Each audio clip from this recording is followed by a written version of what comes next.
Mesdames et messieurs, bonsoir. Un nouveau numéro du Grand Rendez-vous qui s'installe ainsi chez vous. Et c'est toujours un plaisir de pouvoir compter sur votre présence effective. Toujours bon à savoir la météo, n'est-ce pas? Eh bien, ensemble, découvrons celle de demain.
Au menu ce soir, nous avons 3 rubriques.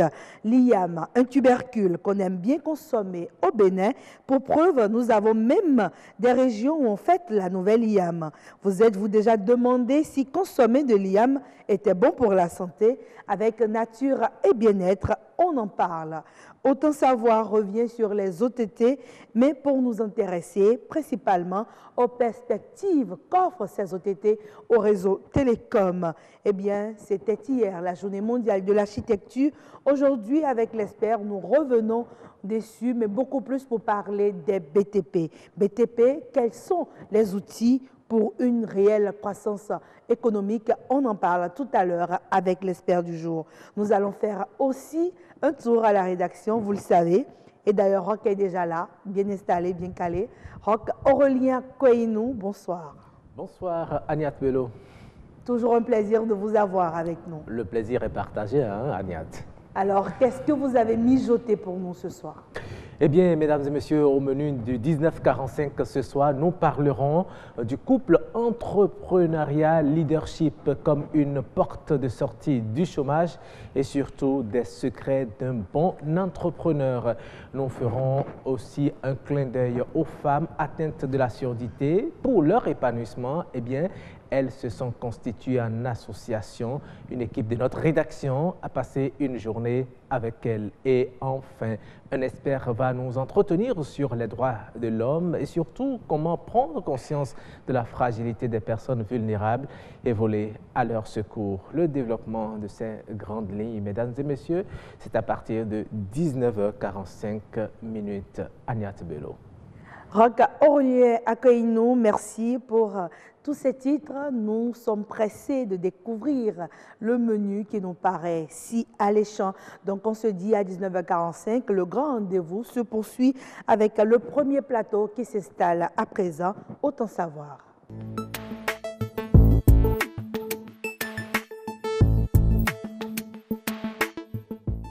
Autant savoir qui parle des OTT, mais quel aspect des OTT nous allons aborder, nous en avons parlé, on y revient tout juste après ce reportage. Un service par contournement ou offre hors du fournisseur d'accès à Internet, les OTT services en anglais sont devenus incontournables dans le secteur des télécoms et pourtant, ils ne sont pas bien compris des internautes béninois. Les OTT, c'est des services de contournement. Des services de contournement, en fait, qui utilisent l'infrastructure de l'opérateur, peut-être GSM ou du fournisseur d'accès Internet pour faire véhiculer l'information. L'information, ça peut être de type image, audio, son ou vidéo. Donc la téléphonie sur IP, par exemple, c'est des OTT. Les réseaux sociaux, c'est des OTT. Que ce soit les entreprises ou enfin les petites et moyennes entreprises ou les grandes entreprises, ils utilisent les OTT pour faire du chiffre, pour faire ce qu'on appelle du business. Alors, il ressort clairement que ces entreprises ont besoin de ces outils. C'est un outil incontournable aujourd'hui, puisque ça permet d'atteindre plus rapidement une plus grande masse de personnes sans pour autant se déplacer. Il est très aisé pour le consommateur d'avoir accès à un service par contournement à travers divers appareils connectés à Internet. Ordinateurs, smartphones, tablettes, consoles de jeux, tout ou presque tout y passe pourvu qu'il y ait connexion. Ce qui n'est pas forcément du goût des réseaux télécoms. Non seulement l'opérateur ne peut pas contrôler ce qui se passe sur la bande passante qu'il offre, mais en plus de ça, l'utilisateur final, ce n'est que l'utilisateur final qui est garant, je veux dire, des données ou de tout ce qu'il fait sur la bande passante de l'opérateur. Ça pose un problème de législation parce que c'est chaque pays en fait qui définit cette législation par rapport à l'utilisation des OTT, des plateformes OTT ou des réseaux sociaux et tout. Donc, je donne un exemple. Ce qu'on va appeler comme délit au Bénin, ce n'est pas forcément la même chose aux États-Unis. Donc, les législations dépendent des pays. Or, voilà qu'on ne peut pas s'y construire une zone de réseaux sociaux, c'est carrément mondial. L'opérateur ne gagne pas sur l'information qui circule. Tout ce que l'opérateur fait, c'est de vendre en fait la bande passante, de vendre le forfait, ce qu'on peut appeler le data. Mais ce data est forcément moins facturé que si l'utilisateur final devait utiliser la voix ou le service de messagerie à travers l'infrastructure de réseau. Revoir leur modèle économique afin de pouvoir tirer véritablement profit des OTT sans trop en demander aux consommateurs finaux, un véritable casse-tête qui gagne à être résolu par les services télécoms. Merci à vous, mesdames et messieurs. Adéfidéon, bonsoir. Bonsoir. Un plaisir de vous retrouver encore sur ce plateau. Merci, plaisir partagé. Toujours pour parler des OTT. Oui. Alors, le reportage l'a souligné, un casse-tête pour les réseaux télécoms aujourd'hui, les OTT. Pourquoi justement ce casse-tête? Comment cela s'explique? Merci. Les OTT, en tant que service par contournement, contournent les réseaux télécoms. En ce sens que les réseaux télécoms ne contrôlent plus exactement ce qui se passe sur la bande passante. Mais c'est quand même eux qui offrent cette bande passante. C'est eux qui offrent cette bande passante, mais l'utilisation qu'on fait des OTT constitue une concurrence à certains services que vendent aussi les réseaux télécoms. Nous avons par exemple la voix, parce que quand je prends l'exemple de WhatsApp aujourd'hui, ben, on peut s'appeler. Eh bien, ça fait... On peut s'envoyer des messages audio aussi. On peut s'envoyer des messages aussi. Ça fait des manques à gagner pour les réseaux télécoms. Bon, on dira... Mais ça fait aussi plus de consommation de data. Est-ce que ça ne s'équivaut pas un peu? Non, ça ne s'équivaut pas parce que les datas qui sont vendus par les services télécoms ne peuvent pas s'équivaloir avec une communication directe. Voilà. D'accord. Donc, pour vous, on a parlé hier justement de cet impact-là du numérique, des OTT plutôt sur le secteur du numérique, mais cet impact n'est pas toujours du goût des réseaux télécoms. Est-ce qu'aujourd'hui, est-ce qu'ils peuvent s'en passer? Bon, ils ne peuvent pas décider de supprimer les OTT. Ils ne peuvent pas décider de supprimer les OTT, mais je pense que vu la baisse des recettes qu'enregistrent les réseaux télécoms, l'État étant aussi perdant parce que c'est une chaîne, l'État prélève des impôts et perçoit des taxes de la part des réseaux télécoms. Je pense que l'État devrait innover en matière de fiscalité. Innover en matière de fiscalité en ce sens que les OTT puissent subir une certaine taxation afin d'équilibrer un tant soit peu. D'accord. Mais est-ce que c'est possible que les OTT deviennent rentables pour les réseaux télécoms? Oh, ce serait... Bon, je ne dirais pas que c'est impossible. Ce serait quand même difficile parce que... Ce serait ingénieux de pouvoir trouver une formule pour que les deux puissent cohabiter. Ben, je pense qu'en Europe, actuellement, l'Union européenne réfléchit à donner un statut d'opérateur télécom aux OTT, afin que la législation au sein de l'Union européenne puisse percevoir directement des rentrées fiscales, des ristournes sur l'utilisation des OTT. Donc je pense que ce n'est qu'à cette condition-là que les OTT et les opérateurs télécoms peuvent cohabiter parce qu'ils auront le même statut. Mais est-ce qu'à la fin, ce n'est pas le consommateur final qui se sentira lésé? Ben, c'est vrai que ça rejaillit directement sur le consommateur final parce que, encore une fois, c'est une chaîne. Cependant, le consommateur, en fait, je dirais que le consommateur final peut désormais s'adapter à d'autres solutions locales. Et c'est en même temps un défi pour les entrepreneurs numériques locaux d'innover, de combler les vides que peuvent créer cette taxation-là.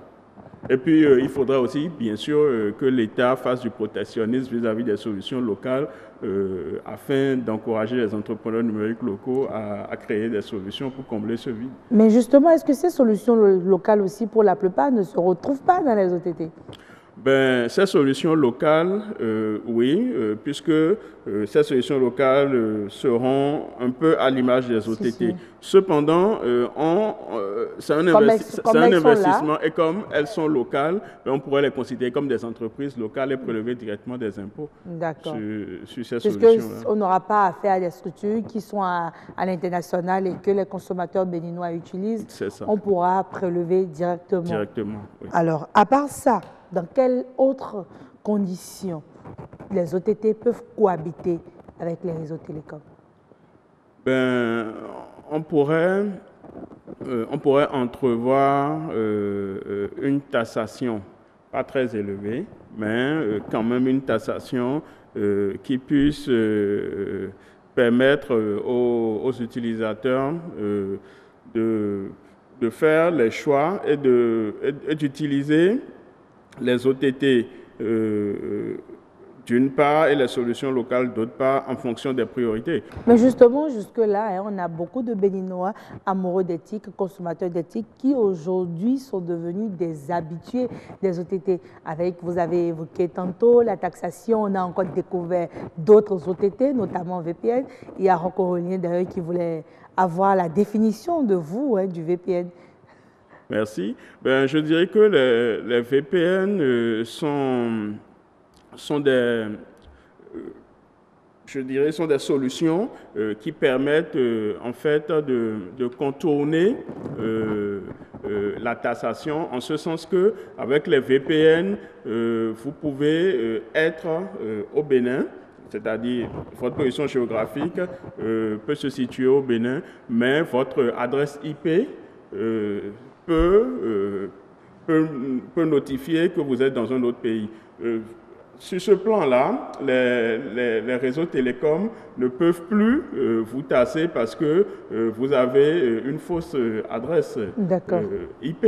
L'adresse IP, c'est... Passer à travers les mailles. Donc. Voilà, passer à travers les mailles. Mais ça pose aussi un problème de sécurité. Demain, on va parler de l'aspect sécuritaire justement des OTT. Absolument. Il y a des conséquences que les utilisateurs ne maîtrisent pas toujours, mais le retour de la manivelle peut s'avérer dur. Le retour de la manivelle. Oui. Pour vous, c'est quoi ce retour de la manivelle? Ben, le retour de la manivelle, c'est qu'en utilisant les VPN, eh bien, vous facilitez qui sont aussi des OTT. Oui, vous facilitez encore plus les collectes de vos données personnelles qui peuvent être utilisées à d'autres fins. D'accord. vous donnez directement accès à votre téléphone. Oui. C'est-à-dire vous le rendez plus fragile, c'est ça? Plus fragile. Oui. Fragile aux hackers et à tout ce qu'on Voilà. connaît. Donc, cela pose un problème de sécurité. Maintenant, pour vous, vous êtes entrepreneur dans le numérique, vous êtes même sur ce plateau à ce titre. Dites-nous, vous êtes d'accord que les OTT sont nécessaires aujourd'hui? Les réseaux télécoms sont frileux, les consommateurs finaux en ont besoin. Qu'est-ce qu'il faut faire aujourd'hui? Ben, je pense que l'État devrait adopter des mesures protectionnistes vis-à-vis des solutions locales. Pour vous, ce n'est que la seule solution? Ben, c'est pas que Puisque pour l'instant, on n'a pas encore de solution locale et qu'on doit faire avec les solutions que nous avons existantes. Aujourd'hui, je parle de tout de suite et maintenant. Qu'est-ce qu'on peut faire justement pour que les réseaux télécoms et les OTT actuels puissent cohabiter?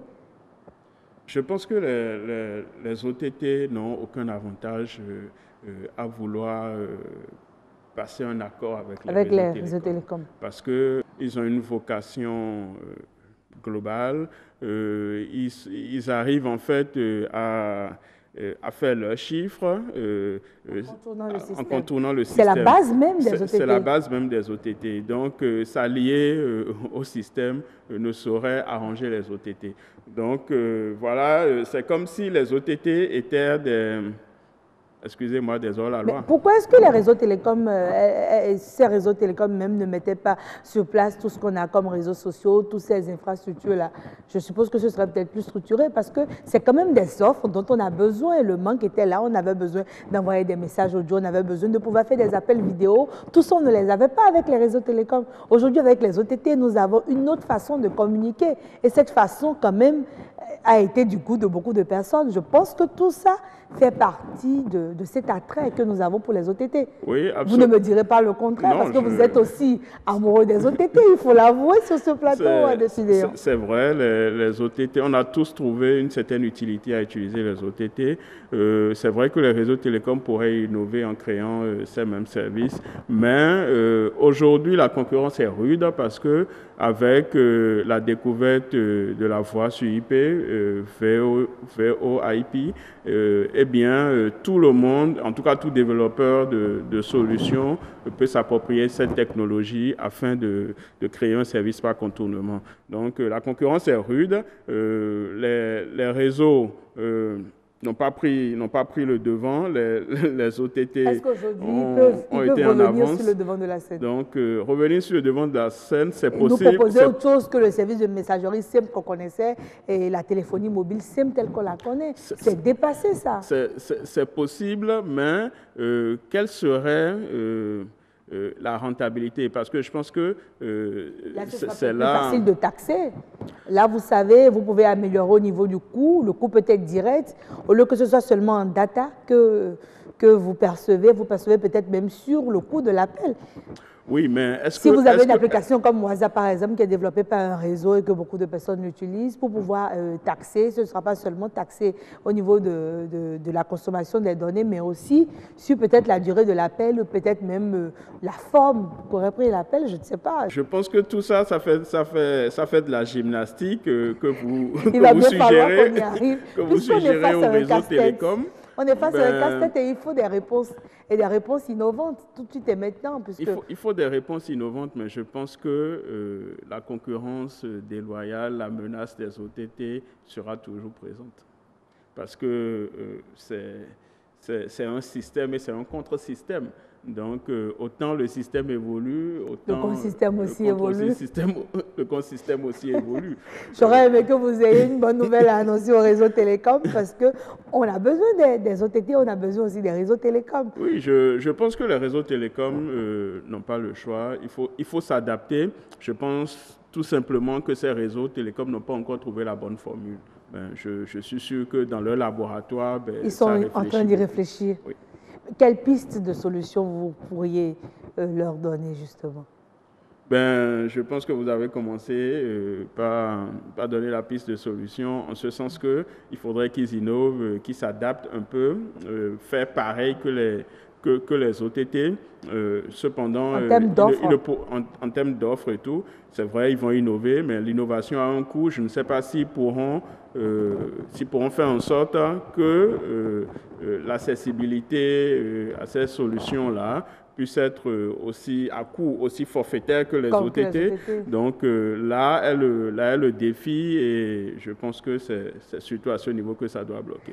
Alors, c'est toujours un casse-tête pour nous, hein, mesdames et messieurs. OTT, réseau télécom, comment est-ce que cela peut être rentable, justement?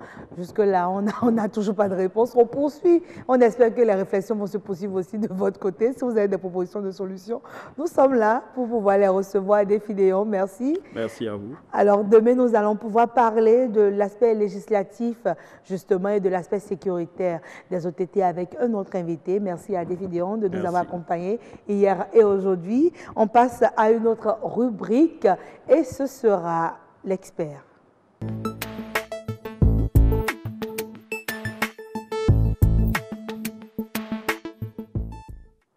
Voilà, vous le savez, mesdames et messieurs, hier 1er octobre, c'était la journée internationale, journée mondiale de l'architecture. Eh bien, aujourd'hui, nous revenons en parler beaucoup plus des BTP, qui sont quand même un pan aussi de l'architecture dont nous allons recevoir pour vous. Modérant Sodansou, il est technicien en BTP. Bonsoir, monsieur Sodansou.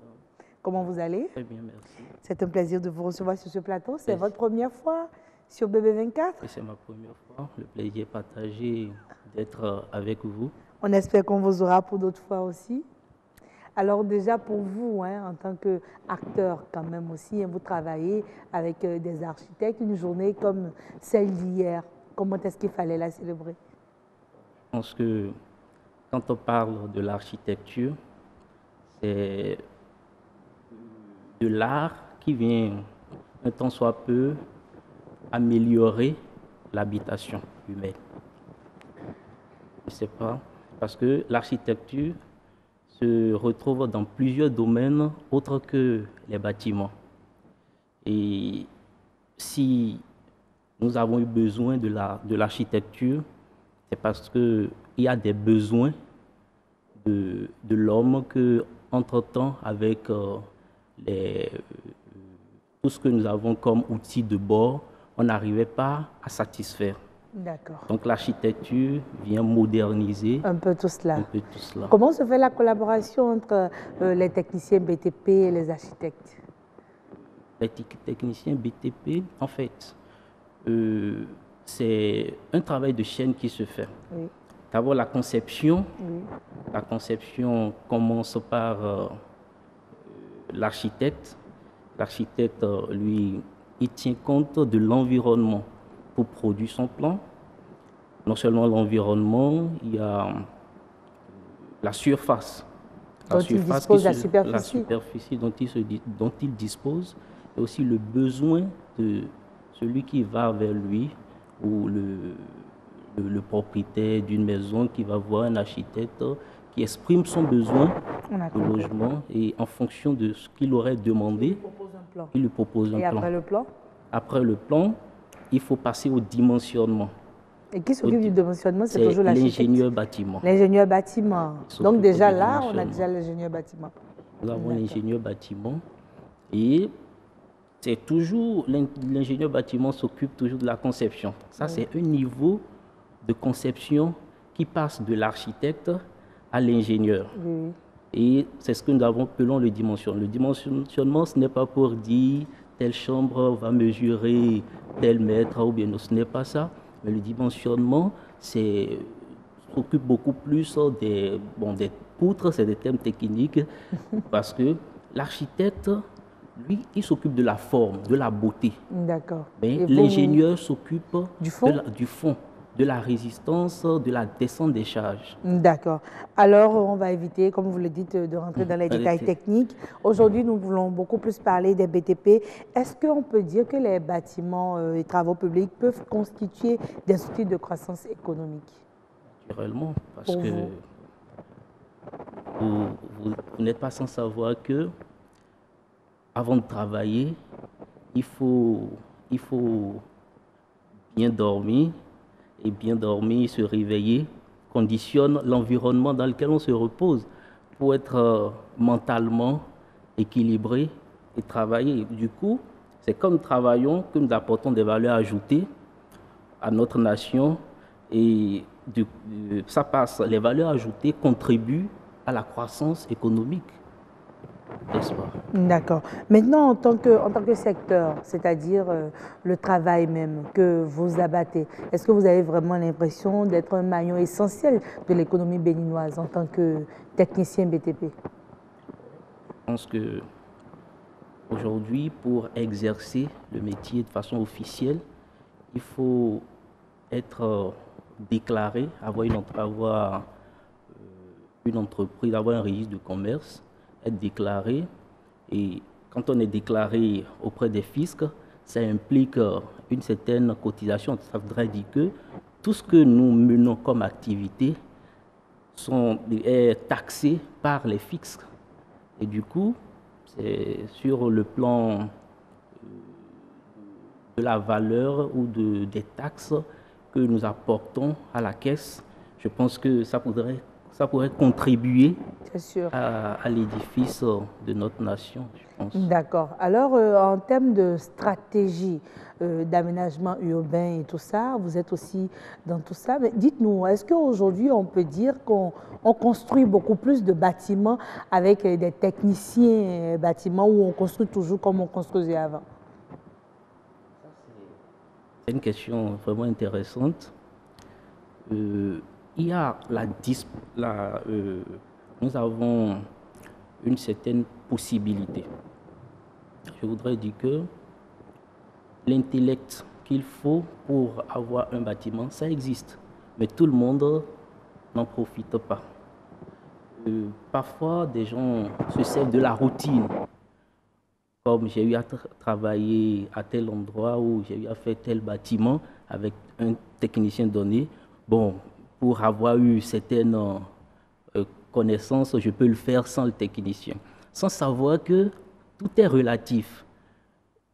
On peut choisir faire un bâtiment de telle façon à un endroit donné ou changer, ne pas le faire, ou préférer le faire d'une autre façon dans un environnement donné, peut-être que les contraintes sont liées au sol, ou il y a plusieurs contraintes, ou l'orientation du vent, on peut choisir de le faire autrement.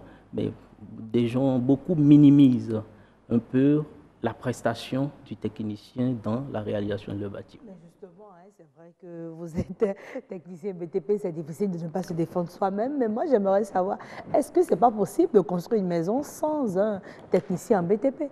C'est une question de choix et de vision. Tout dépend de ce que nous voulons au terme de la construction, au terme du projet de construction. C'est une question de choix. Et là, il faut, lorsque vous voulez un bâtiment moderne, vous êtes contraint de travailler avec un technicien. Mais si vous voulez construire, parce que l'architecture existait avant qu'on ne parle d'architecture moderne. Nos parents construisaient avec du bois, avec des feuilles de teck, mais ça ne les empêchait pas de vivre. Mais aujourd'hui, le monde a évolué et nous avons des contraintes de nos jours qui nous obligent à vivre. Quelles sont ces contraintes-là qui obligent presque à recourir à un technicien BTP? Lorsque vous voulez avoir un bâtiment à plusieurs niveaux et que vous n'avez pas la maîtrise du sol, vous allez beau travailler, mais vous serez surpris que ça s'écroule. Premier paramètre. L'autre paramètre, il y a des bâtiments que nous voyons qui ne sont pas du tout aérés. C'est le technicien qui arrive à analyser l'orientation, le sens du vent. Et c'est en fonction de ça qu'il oriente son bâtiment. Vous voyez, d'autres peuvent ne pas être techniciens, avoir ces connaissances-là. Donc, ce n'est que ces deux aspects. Mais en termes de sécurité, de sécurisation, est-ce que vous, au niveau du suivi que vous faites, parce que je suppose que vous allez travailler aussi avec les maçons et tout ce qui reste, vous avez parlé d'un travail à la chaîne, vous vous rassurez de la qualité de l'ouvrage à la fin? Est-ce que c'est vous qui en êtes responsable? Ah oui. en fait, les responsabilités sont partagées. Les responsabilités, par exemple, lorsque vous faites une descente de charge et que le bâtiment croule, la responsabilité revient en premier à l'ingénieur qui s'est occupé du dimensionnement du bâtiment. Et En second? en second, à l'ingénieur des travaux. Parce qu'il y a ingénieur de conception, ingénieur des travaux. L'ingénieur des travaux, lui, il s'occupe de la réalisation de ce que l'ingénieur de conception aurait conçu. Donc, si toutes les prescriptions, lorsque l'ingénieur des travaux a les preuves que tout ce que l'ingénieur de conception aurait demandé à faire, que ça a été réalisé, et que malgré ça, que le bâtiment se croule, lui n'a pas la responsabilité, lui n'endosse pas les responsabilités. Les responsabilités seront endossées par l'ingénieur. Mais lorsque il n'a pas les preuves que ce qui a été recommandé dans le dimensionnement, que c'est effectivement ce qui a été fait, il devra répondre. D'accord. Alors, le secteur immobilier, il paraît qu'on a un boom. On avait un boom. Est-ce que jusqu'à aujourd'hui, on construit toujours comme on construisait avant ou bien on a moins de construction en cours au Bénin? Bon, c'est relatif. Parce que... ça dépend peut-être des zones? Ça dépend des zones. Ça dépend des zones. Je dis c'est relatif parce que il y a l'environnement, les zones où il y a trop d'habitations et que les gens, même en recherche de parcelles, n'en trouvent pas. Ils ne pourront pas avoir suffisamment de construction dans ces zones. Par contre, les autres qui sont en train d'être viabilisées, il est normal on ait beaucoup plus de construction dans ces zones. Alors, dans ce système de viabilisation, vous intervenez à un niveau ou bien vous vous chargez juste de construire des maisons? En fait, ce n'est pas que la construction. Parce que le cadre de vie humain, ce n'est pas que le logement, c'est un tout. Nous avons les routes, nous avons l'environnement qui devra être quand même à la hauteur de ce qui est recommandé. Ouais, pour que nous puissions respirer de l'air sain. Donc du coup, nous parlons déjà des jardins, de l'espace vert,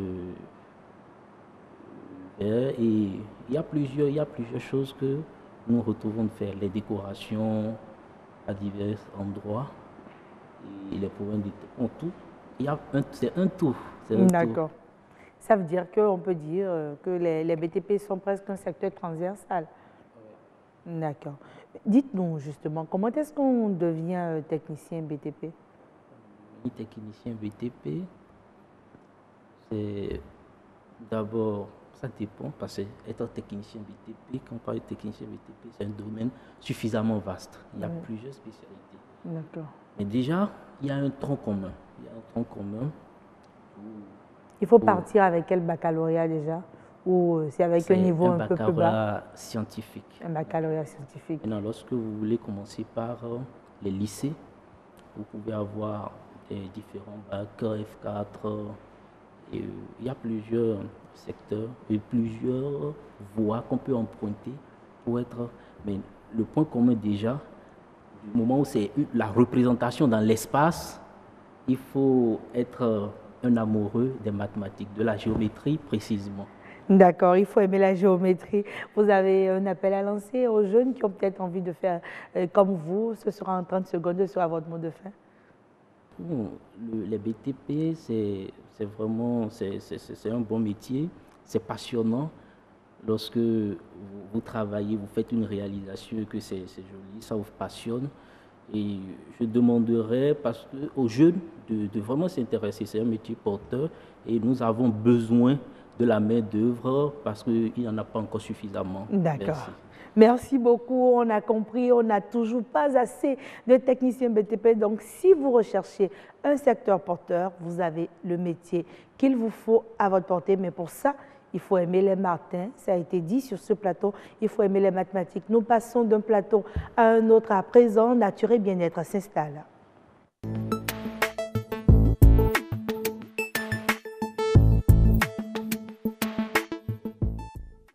Nature et Bien-être s'intéresse aujourd'hui à l'IAM, à ses vertus, à ses bienfaits et pourquoi pas à ses méfaits aussi.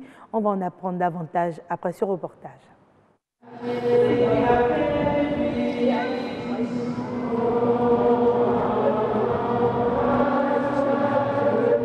Voilà qui s'achève l'office qui consacre l'élévation de la Vierge Marie au ciel. Place maintenant à l'office du vin. C'est la fête de l'IAM. On va continuer la fête en célébrant la fête de l'IAM. On va célébrer la fête de l'IAM. Donc tout à l'heure, on ira prendre un bon plat d'igname pilé, arrosé du vin. C'est un jour exceptionnel pour les ressortissants du centre du Bénin. L'occasion de remercier la Providence pour l'abondance de la récolte. Loin de Savalou, la fête a lieu à Cotonou. Je donne l'occasion à mes frères, mes parents qui ne sont pas allés au village de se joindre à moi ici et qu'on fête ensemble. Et on partage la nouvelle Igname. Savalou, c'est loin. Et si je peux avoir du bon Igname pilé ici, pourquoi aller jusqu'à Savalou? Le fior est profond de parce que mais le filet est soit. Ce qui est ici n'est pas différent de ce qui est au village. Il y en a qui savent bien le faire ici aussi. Voyez-vous, nous sommes en famille. Tout le monde mange. Et tout le monde ne peut pas rentrer au village. Aujourd'hui, l'occasion s'est faite que n'ayant pas le temps de se déplacer sur Savalou pour célébrer l'IAM, et qui coïncide encore avec la fête de l'Assomption, je fais un saut ici pour fêter la fête de l'IAM à ma manière, quoi. C'est la plus grande réjouissance du peuple mahi. L'IAM, fraîchement moissonné, est officiellement autorisé pour la consommation. Alors, mesdames et messieurs, je sais, j'en suis sûre que parmi vous qui nous suivez, il y en a qui adorent l'IAM, et ne vous inquiétez pas, hein, on ne va pas vous interdire d'en consommer, on va peut-être vous dire comment mieux la consommer. Sur ce plateau, nous avons Madame Bachabi. Bonsoir. Bonsoir, c'est un plaisir de vous avoir sur ce plateau. Vous êtes nutritionniste, diététiste. Alors, déjà, diététiste, on parle plutôt de diététicien souvent, mais vous tenez à ce qu'on dise diététiste. C'est sûr que c'est plus beau aussi. Hein. Dites-nous déjà, justement, l'IAM, est-ce que vous recommanderez la consommation de l'IAM? C'est bien.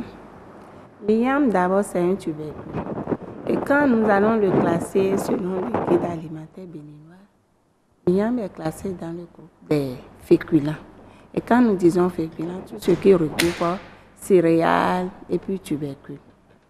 Donc, ça nous apporte de l'énergie. Et si nous allons aborder directement la composition nutritionnelle de l'IAM, c'est-à-dire c'est riche en amidon. Or, la digestion de l'amidon donne des glucides après le glucose. C'est peut-être pour ça que beaucoup n'aiment pas manger l'IAM le soir. Est-ce que c'est plus conseillé de consommer de l'IAM à midi ou le soir?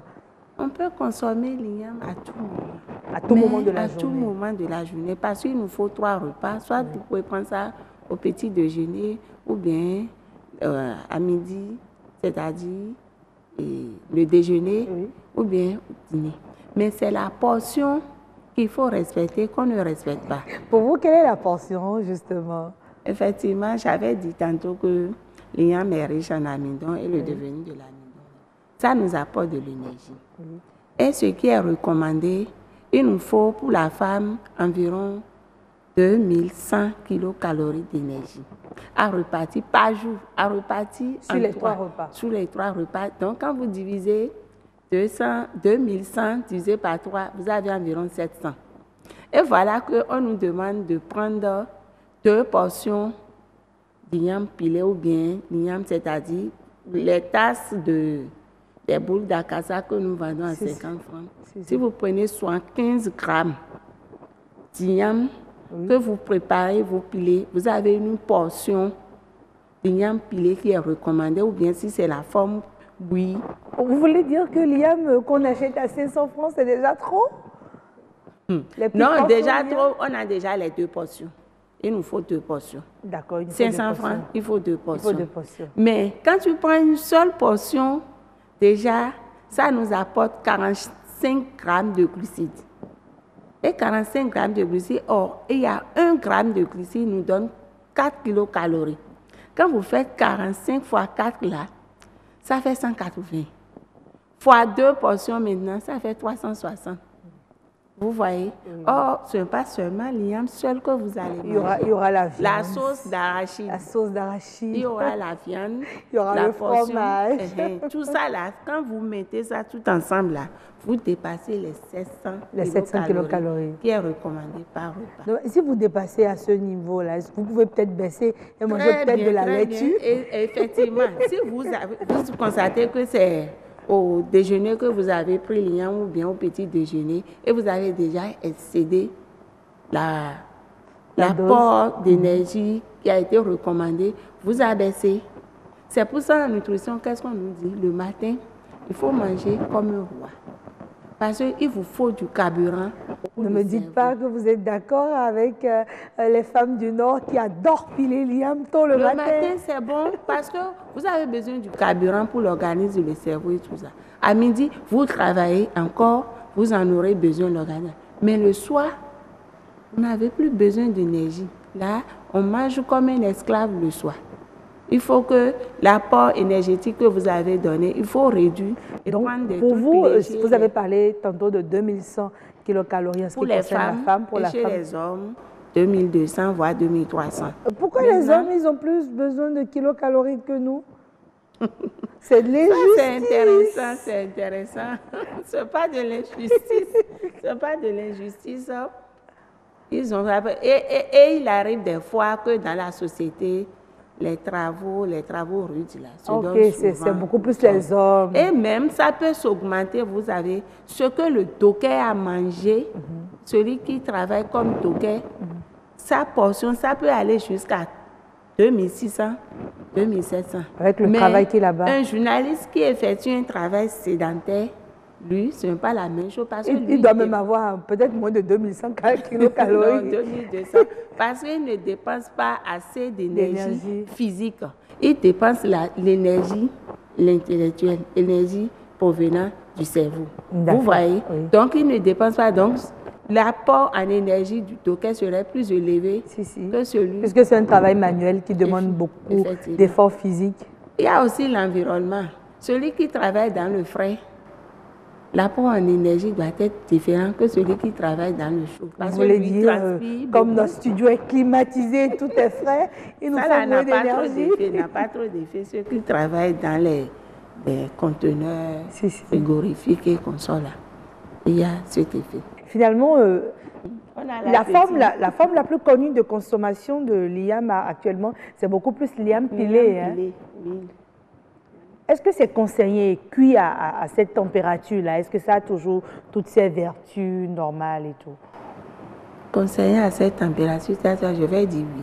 Parce que nous n'avons pas assez de protéines là-dedans. Quand je abordais quelques traces de protéines, c'est les fibres. Et ces fibres-là nous aident à augmenter le transit intestinal de nos viscères. Donc, quand tu consommes de l'igname à la portion demandée, tu vas bien à la selle et puis tu vides le contenu pour pouvoir reprendre un autre. Mais il y a d'autres qui disent, j'ai pris de l'igname pilé, mais je ne suis pas arrivée à digérer. Oui, ça arrive souvent. Ça arrive souvent. Il y a beaucoup de personnes qui disent que quand ils prennent de l'igname pilé... On prend l'igname, on prend assez de viande, sauce d'arachide de lipides, et on entasse le mélange. Donc c'est le mélange qui fait qu'on n'arrive pas à digérer. Et les protéines, là, la digestion est un peu lente. Au fait, ce n'est pas l'igname qui traite la digestion, c'est assez protéines que vous avez rajouté à l'IAM. D'accord. Il faut respecter la portion. Il faut respecter la portion. D'abord, on retient ça, hein, il faut respecter la portion. On libère, madame, juste pour un instant, et vous restez avec nous. On va à la rédaction pour le journal. Rocorolia Koueinou, vous avez l'antenne.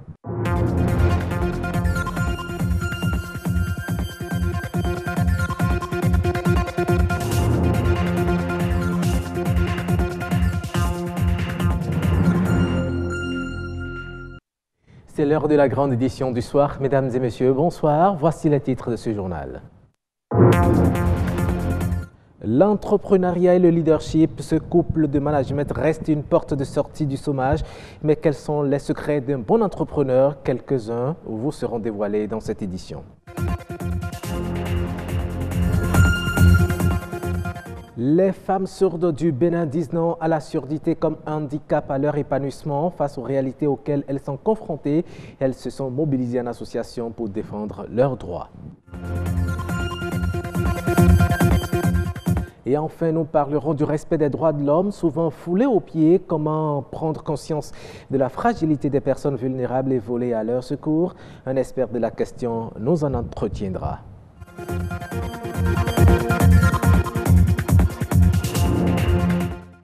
À nouveau, bonsoir, mesdames et messieurs. Un plaisir d'être des vôtres ce soir. Dans un contexte d'aggravation du chômage, le leadership et le développement personnel apparaissent aujourd'hui comme deux atouts indispensables pour l'entrepreneuriat des jeunes. Cela afin d'appréhender les connaissances techniques et le savoir pour s'auto-employer. Mais quels sont les secrets pour être un bon entrepreneur? Élément de réponse dans ce reportage signé Marcel Betaro. Entreprendre. Une solution adéquate pour faire face au chômage galopant chez les jeunes. Mais pour y parvenir, le jeune entrepreneur a besoin d'avoir des aptitudes nécessaires pour atteindre ses objectifs. Le préalable des préalables, c'est de croire en soi-même. Le préalable des préalables, c'est de prophétiser sur sa propre vie. À savoir que pour soi et la communauté et les siens, demain sera meilleur. Il faut aller à la rencontre des autres hommes, puisque rien ne peut se subvenir par vos seuls moyens. Il faut convaincre d'autres. Il faut donc vouloir à un niveau tel que d'autres seraient intéressés par contribuer à votre aventure. Tout dépend de nous-mêmes, tout dépend de toi. Toi, il ou elle qui veut entreprendre ou bien qui veut faire tel ou tel projet, tout dépend de toi. N'attends pas que ce soit le dirigeant qui vienne te dire oui, je te donne ci, je te donne ci. Non, il faudrait que tu prouves déjà que tu peux faire ci, tu peux faire ça avant qu'on ne t'accompagne.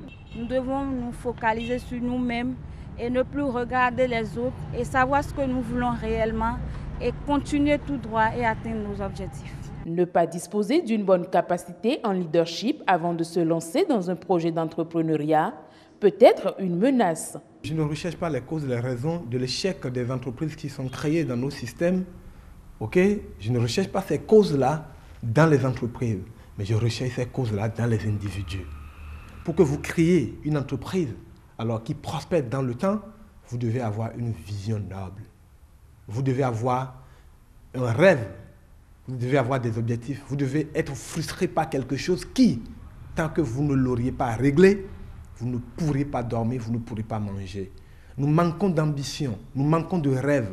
Nous n'avons pas de choses qui sont des choses passionnées pour nous et qui nous conduisent à agir vaille que vaille. La jeunesse d'aujourd'hui ne veut plus d'objectifs, il veut s'auto-grandir. Il veut grandir aujourd'hui à demain. Je vais avoir ceci, je vais avoir cela. Comment l'avoir, cela ne les intéresse plus. Former des jeunes béninois sur le leadership et le développement personnel, plus qu'une nécessité. La responsabilité des autorités, à mon avis, c'est beaucoup plus sur le plan de la formation. Il va falloir d'abord qu'on revoie le système tel que c'est établi actuellement et apprendre beaucoup plus à la jeunesse comment se faire de l'argent, comment devenir riche, comment devenir financièrement indépendant, plutôt qu'à rester dans l'aspect beaucoup plus théorique. J'aime bien suivre ces formations, ces événements parce que à la fin de la formation, au fait, vous êtes motivé. Ça vous permet de prendre un élan. Déjà, quand vous êtes jeune et que vous savez déjà que vous devez apporter une touche à la jeunesse d'aujourd'hui, quand vous venez à ces genres de formation, ça vous motive à faire plus, à vous améliorer? Le monde de l'emploi demande aujourd'hui des personnes qualifiées. Le leadership apparaît donc comme un outil de l'excellence. Réunis à l'occasion d'un forum d'affaires Tunisie-Libye organisé par la Tunisia Africa Business Council, les hommes d'affaires tunisiens se préparent à la reconquête du marché libyen alors que les exportations à destination de ce pays ont été divisées par 3 entre 2009 et 2017. En toile de fond, plusieurs facteurs qui empêchent la reprise des échanges économiques.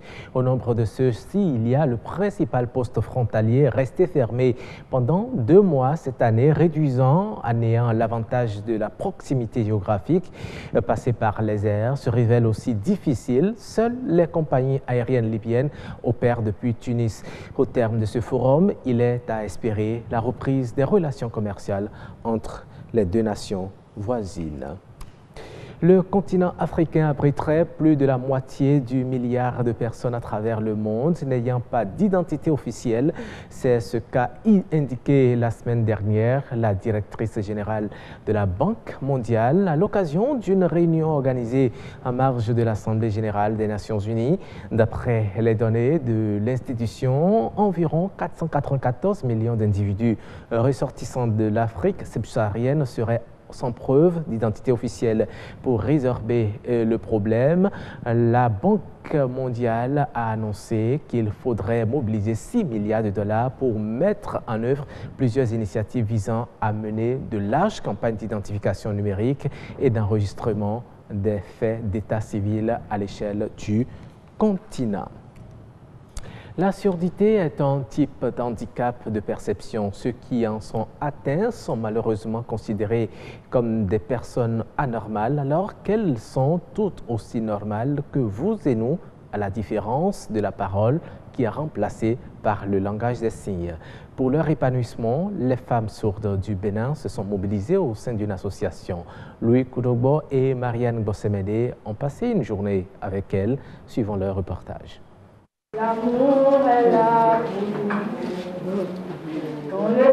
Tirées à 4 épingles, ces femmes ont une particularité. Elles sont sourdes, mais elles ont su se mettre au-dessus de leur mal. Elles communiquent par le langage des signes. Artisanes, mais aussi universitaires, ces femmes sont mobilisées pour penser à leur épanouissement face aux difficultés auxquelles elles sont confrontées. Elles ont fini le travail professionnel, elles ont leur diplôme. Mais les clients ne viennent pas, ils viennent rarement. Or, elles payent également la location, tout ça, mais elles n'arrivent pas à subvenir à leurs besoins. Réunies au sein de l'Association des femmes sourdes du Bénin, elles mènent depuis 2016 un combat, celui de leur intégration dans la société. Esthéticiennes, coiffeuses, commerçantes, tisserandes, ces femmes se refusent à la mendicité. L'association lutte pour que véritablement, à partir de maintenant, on puisse commencer par considérer ces personnes et à leur donner leur place dans la société. Le sens qu'ils ont perdu au niveau de l'ouïe, c'est comme si le Créateur leur permet de compenser cela au travers de leurs mains. Et c'est des gens qui utilisent merveilleusement leurs mains. Surtout quand il s'agit des activités pratiques, nous mettons l'accent beaucoup plus sur la capacité des femmes, des personnes handicapées à être productives. La surdité est un handicap qui peut, selon le cas, être congénital ou non. L'association, dans un besoin de soutien et d'appui, compte sur les quelques-uns qui leur viennent en aide, comme cette volontaire américaine qui travaille à la scolarisation et à l'appareillage des enfants sourds. Je souhaite d'abord de commencer un programme pour les enfants à l'âge de 2 ans à 5 ans pour l'éducation, pour la scolarisation et installer la langue des signes dans les classes aux enseignants et les parents d'enfants sourds afin qu'ils puissent comprendre aussi la langue des signes et puissent communiquer dans les différents endroits. Les sourds, comme tous les handicapés, ont besoin de l'aide de tous pour se sentir membres de la société au même titre que nous. Absolument, merci à vous Marianne. Les malentendants et les sourds sont aussi des personnes vulnérables dont les droits sont constamment bafoués. Le respect des droits de l'homme, principe pourtant cardinal de la vie en société, n'a pas encore intégré toutes les habitudes. Comment prendre conscience de la fragilité des personnes vulnérables et voler au secours de son prochain? Les détails, c'est dans cette interview réalisée par Charlotte Bouvier.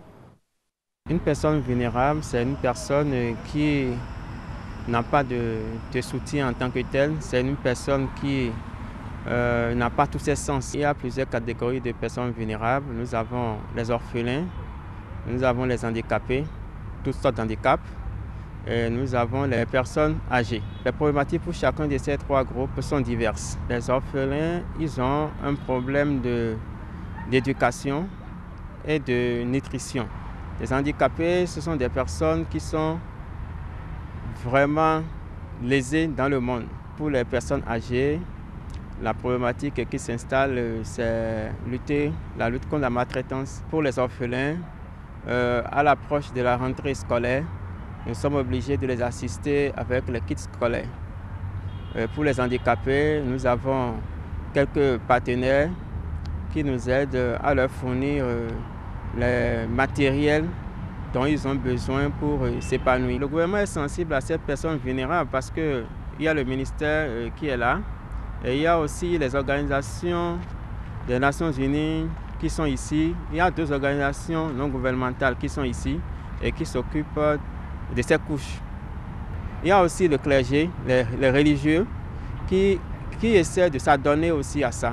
Ils ont des orphelinats, et ils ont des maisons de retraite pour les vieux, et qui permettent de toujours remplir les droits de l'homme. Et voilà, il faut donc être attentif à ces personnes vulnérables et souvent voler à leur secours. Nous allons terminer ce journal par quelques brèves. À l'horizon 2030, la consommation d'engrais du continent africain pourrait se chiffrer à 13,6 millions de tonnes contre 7,6 millions actuellement. C'est ce que prédit un cabinet conseil spécialisé dans les mines, les engrais et les métaux. D'après ce cabinet, l'Afrique de l'Ouest pourrait ainsi voir sa consommation d'engrais plus que doubler, passant de 1,9 million à 4,6 millions de tonnes d'ici 2030. Il faut souligner que l'Afrique de l'Ouest est l'une des parties du continent les plus dynamiques en ce qui concerne les investissements dans l'industrie des engrais, avec comme principale tête de pont le Nigeria. Les zones humides sont les écosystèmes les plus riches de la planète et recèlent la plus vaste biodiversité. Malheureusement, elles disparaissent 3 fois plus vite que les forêts, a affirmé la secrétaire générale de la Convention internationale sur les zones humides. Et les conséquences pourraient être dramatiques si rien n'est fait à temps. Environ 35% des zones humides mondiales ont disparu entre 1970 et 2015. Les raisons sont entre autres le changement climatique, l'accroissement de la population, l'urbanisation, en particulier des zones côtières. Or, les zones humides sont une source vitale d'aliments, de matières premières, de ressources énergétiques pour l'industrie pharmaceutique et d'énergie hydroélectrique, met en exergue ce rapport rendu donc public. Et voilà, mesdames et messieurs, c'est ainsi que prend fin ce journal. Je vous remercie de l'avoir suivi. À très bientôt. Le grand rendez-vous se poursuit donc sur ce plateau. Nous avons Madame Priska Bachabidéou, elle est nutritionniste et diététiste. Avec elle, nous parlons de l'IAM, de ses bienfaits justement pour l'organisme. Vous insistez sur le fait qu'il faut respecter les portions. Alors, si on s'en tient aux portions, est-ce qu'on peut dire que consommer de l'IAM, c'est bon pour la santé? Consommer de l'IAM, oui, c'est bon pour la santé parce que c'est une source d'énergie. Vous en procurez de l'énergie pour l'organisme pour fonctionner. Mais c'est quand c'est en excès que ce n'est pas bon. Ça vous donne une hypertriglycéridie qui peut vous donner la formation des plaques d'athérome et créer des maladies cardiovasculaires au fil des jours. D'accord. Mais quelle est la meilleure forme de consommation de l'IAM? Est-ce que c'est quand il est pilé? Est-ce que c'est quand on en fait un ragoût? Ou bien quand il est frite? Ou quand il est préparé? Est-ce qu'il y a une forme où l'IAM conserve un peu plus toutes ses valeurs nutritives? L'IAM conserve toutes ses valeurs nutritives, mais la forme frite, moi, je n'en conserve pas. Parce que vous faites apport en lipides en plus. Et quel genre d'huile vous allez utiliser? Est-ce que ça serait les huiles végétales? Et si c'est encore même les huiles végétales, et quand l'huile rentre, l'huile est sur le feu, ça va s'hydrogéner et donner les radicaux libres. Mais la meilleure manière de consommer, soit la forme bouillie, ragoût, d'accord, pilé, oui. Mais frites, là, je n'en souhaite pas trop. Mais pourtant, on aime bien l'igname frite. C'est ça. Mais vous apportez de la matière grasse. Voilà que l'igname est déjà, avec les sels, ça peut vous exposer à une hypertriglycérie. Et vous apportez encore un peu plus de lipides. De l'huile. Or, il nous faut 15 ml d'huile par jour. Donc, par repas, c'est 5 ml. Or, regardez la portion, ça va. Et des fois, on frit l'igname, on ajoute un peu d'eau et ça absorbe, les cellules absorbent encore l'huile. Et quand on consomme, c'est bien. Là, on a les qualités organoleptiques. Mais ce n'est pas très bien. Mais ce n'est pas bon pour l'organisme. On apporte assez de matière grasse. C'est ça. Tous les amateurs et amatrices de Atako TV à 17 ans ne seront pas d'accord avec vous, hein, madame Bachabi Deou. Consommer un peu seulement, pas assez. Mais il faut diversifier. Tous les jours, en consommer, non. Pas bon. Il faut diversifier. Mais il y a des saisons. L'igname a 16 saisons. Et qu'on est dans la saison de l'igname. On peut faire frire soi-même l'igname à la maison, c'est bon. Mais excusez-moi, les bonnes femmes, l'huile qu'on frit pour aujourd'hui, sur une semaine, ça veut finir, on augmente, on ne jette pas, on augmente, on complète. Et les radicaux libres sont déjà dans l'huile. Ce n'est pas que je les décourage. Si elle peut changer sur l'huile, parce qu'elle utilise ça, c'est que l'huile devient noire. Et on continue de l'utiliser encore. Si elle peut prendre la portion qu'elle veut l'utiliser, elle finit, elle jette ça, et puis elle en prend une nouvelle quantité. C'est bon, je ne décourage pas. Si vous voulez aller acheter l'igname frit et que vous voyez que l'huile n'est pas trop noire, vous pouvez en acheter. Mais si c'est déjà trop déshydraté, noir, le feu a tellement surchauffé, ça l'huile surchauffée, ce n'est pas bon pour l'organisme. Un risque de cancer. Un risque de cancer. Non, on n'aura pas le cancer, hein, mesdames et messieurs, rassurez-vous. Ce qui est sûr, sur ce plateau, ça a été démontré, l'igname, on peut le consommer, mais il faut respecter les portions. Il ne faut pas en abuser non plus. Et il faut surtout préférer les autres formes que celles frites, puisqu'il ne faut pas en rajouter des lipides. Si je m'en tiens à ma nutritionniste sur ce plateau. Merci à vous, Madame Priska Bachabi Deou. Je rappelle que vous êtes nutritionniste et diététiste. Merci à vous d'avoir été sur ce plateau. On espère vous avoir encore une autre fois. Le grand rendez-vous est presque terminé, mais vous le savez, hein, il faut bien qu'on fasse le rappel de l'actualité sur la toile.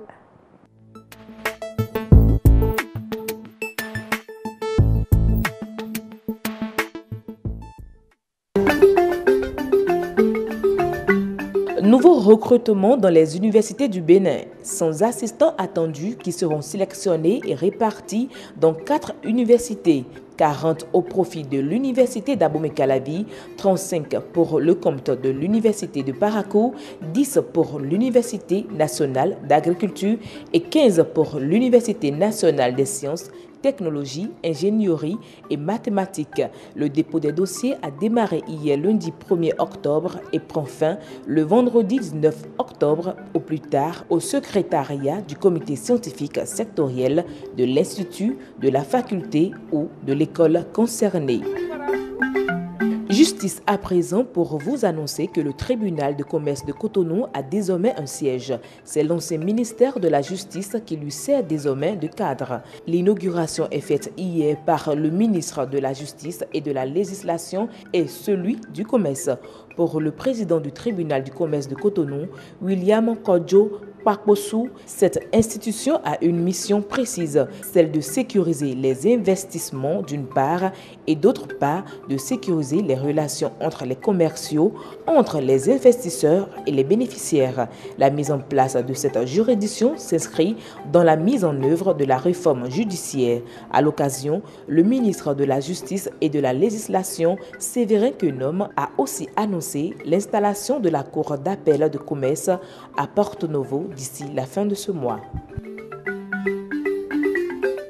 D'ici 2030, la consommation d'engrais du continent africain passera de 7,6 millions à 13,6 millions de tonnes. C'est ce que prédit la Commodity Research Unit, un cabinet conseil spécialisé dans les mines, les engrais et les métaux.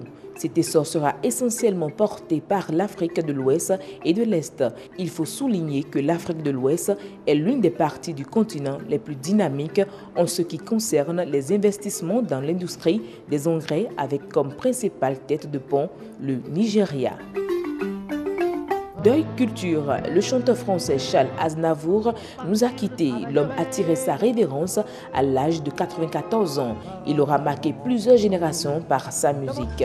ActuWeb lui rend un hommage bien mérité. Voir les comédiens, voir les musiciens, voir les magiciens qui arrivent, les comédiens. C'était l'ActuWeb. À demain pour d'autres informations sur la toile.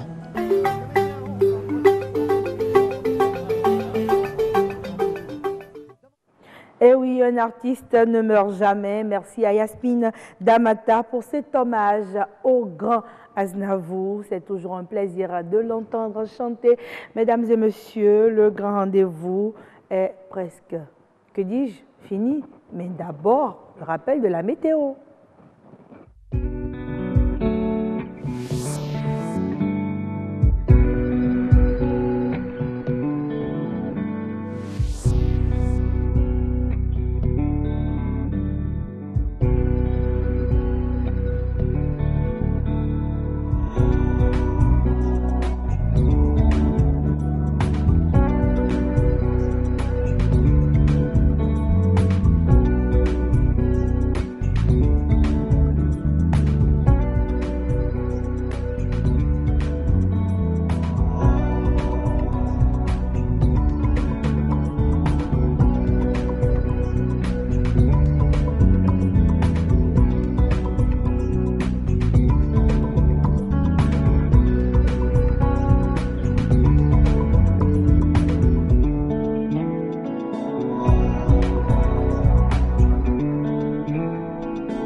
Alors, nous saluons les populations de Ouida. Il faut dire que le grand rendez-vous est définitivement terminé. Le rappel des titres à présent avec, il faut dire, justement, dans Nature et Bien-être, nous avons parlé de l'igname, un tubercule qu'on aime bien consommer au Bénin. Quelles sont ses valeurs nutritives? On en a parlé avec notre invité. Autant Savoir est revenu sur les OTT, mais pour s'intéresser aux perspectives qui s'offrent au réseau télécom avec justement ces OTT.